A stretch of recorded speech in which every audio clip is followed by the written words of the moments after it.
Đứng trước những khó khăn của cuộc sống, con mong rằng bản thân sẽ không gục ngã. Không phải vì con mạnh mẽ hơn người, mà vì con biết sau lưng mình còn quá nhiều thứ phải lo. Gia đình, những người yêu thương, những ước mơ còn dang dở, tất cả đều là lý do để con tiếp tục bước đi. Dù đôi lúc đôi chân có mỏi mệt, dù có những ngày lòng con chênh vênh đến tột cùng. Cuộc đời không phải lúc nào cũng êm đềm, con hiểu điều đó. Có những ngày mọi thứ như muốn nhấn chìm con, áp lực, trách nhiệm, những nỗi đau không thể nói thành lời.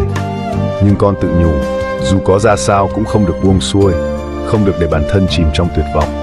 Vì con biết phía trước vẫn còn con đường, chỉ cần con không dừng lại, nhất định sẽ có ngày thấy ánh sáng. Có lẽ con không cần phải mạnh mẽ mọi lúc, cũng không cần tỏ ra ổn khi lòng đang tổn thương, nhưng con sẽ không để khó khăn đánh bại mình. Vì con biết, sau tất cả, con vẫn cần đứng lên, bước tiếp và trở thành điểm tựa cho những người con thương yêu.